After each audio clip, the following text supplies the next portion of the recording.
Okay, I continue answering your second question. Let's hear your second question, Eric. Where is the button? Question number 2. Did you ever experience extreme states of loneliness when you were out in the isolation, out in the wilderness?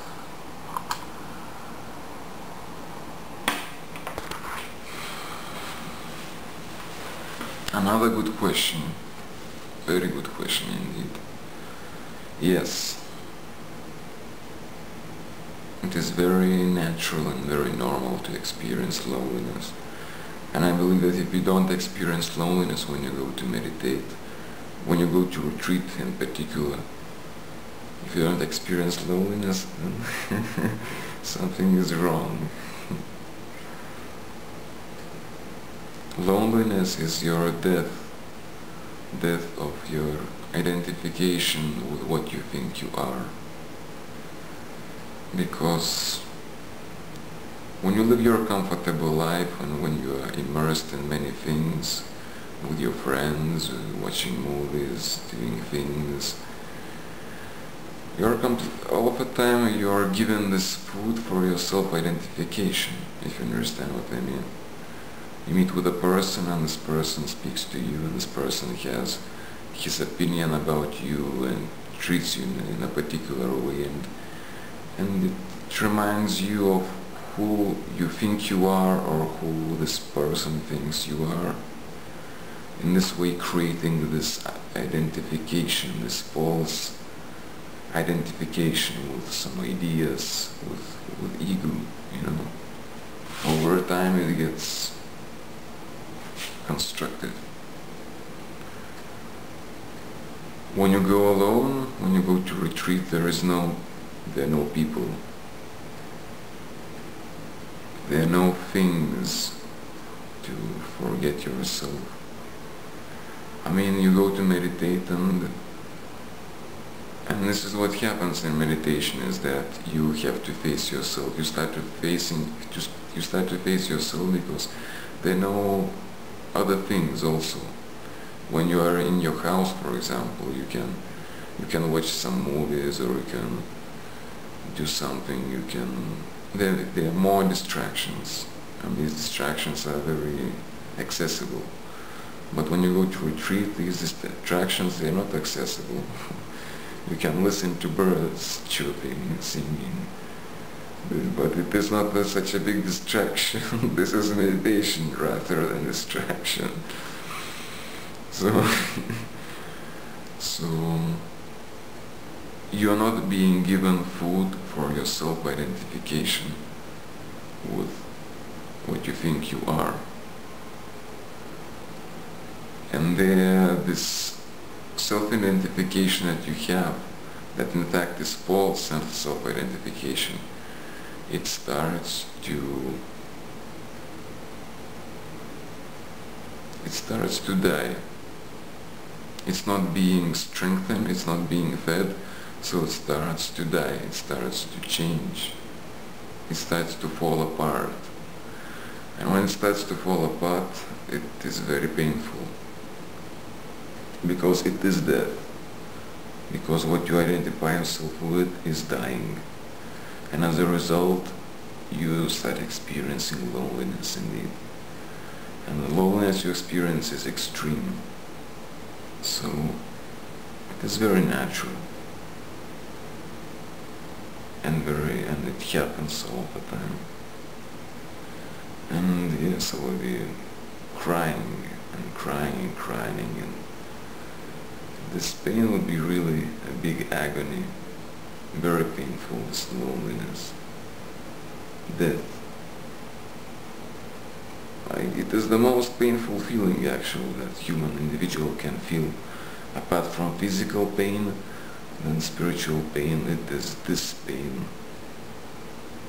This pain that you experience is loneliness, like you said, and also maybe you can feel also a feeling of emptiness. That also is feeling of loneliness. It is very painful, and of course you want to get away from it, run away from it, because it's painful. But when you are on a retreat, there is nowhere to run. You can take some things to ease and make this pain easier. Maybe you can take a book or something, but usually when this pain becomes so strong, you just cry. You just cry and cry and cry.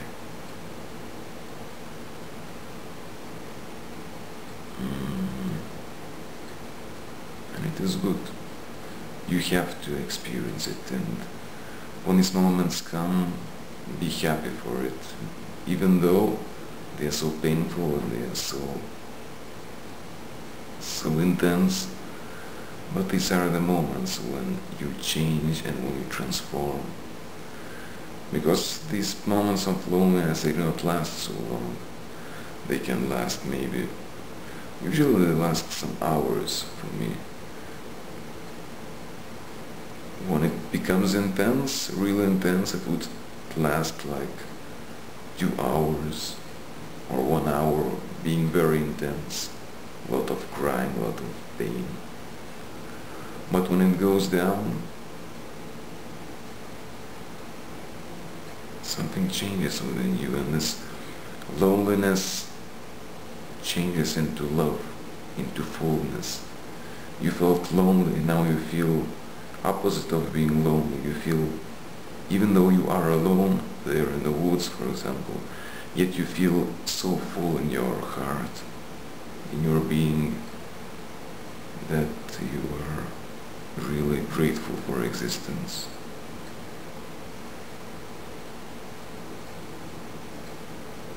Then you experience a very beautiful moments of communion, of union with life, with existence, with nature. I think you, as far as I remember, you said something more. What did you do to stay strong? What did you do to stay strong? What to do to stay strong? In fact, you cannot stay strong. You have to let yourself die. You have to let yourself experience this loneliness. Live it fully without trying to run away from it. Embrace it fully, this loneliness. Experience this loneliness fully. Meditate on this loneliness. And in this way, let this loneliness transform. Some advices, maybe, if you would like to hear, if that helps. When this pain is so intense, you can send love to people you know, people you don't know, so you can send love to universe. Then this love is very intense that you send, and the quality of this love is very, very intense and very beautiful, very high quality, very high quality. So, and this love reaches the ones you send this love to. So, it is very good. And also, being in nature helps you. You can connect with nature, with those trees or those plants or the river or the moon or the sun.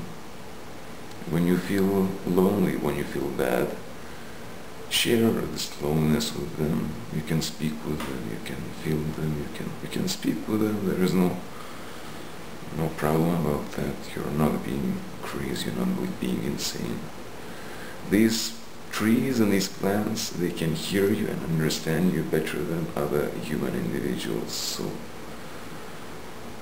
and you open yourself up and you open your heart to this nature, and it helps. And also you can experience a deep union with nature and deep love for the nature. For example, now that I'm staying here, I'm living here, it's not that I'm on a retreat somewhere far away in the mountains, but most of the time I'm alone. Now almost all the time I'm alone. And yes, I meditate, and also being alone, your life becomes like a meditation. So also there are painful moments that I'm undergoing now also.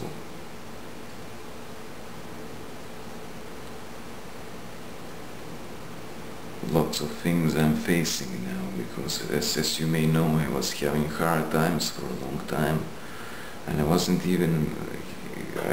didn't even have the opportunity to go on a retreat for a very long time. So now I'm facing many things, and it's intense. I meditate, I practice, and when hard moments come, for example, yesterday I felt very lonely. I went to the garden that I'm doing, and I let this pain out. I let myself cry, and I let myself, and I felt communal. I felt a connection with these plants that I have. I felt such a beautiful connection. I felt that they love me. I felt their love, and I understood that they feel my love, and that I help them by planting them and taking care of them, and energetically that I help them, and they look much better. They are growing, they look much more happy. And I also felt that they help me. They give me something that you cannot express with words. Love is what they give me. And yesterday, when I have this time of loneliness, it helped me a lot being with these plants. So this is the answer to your second question, Eric.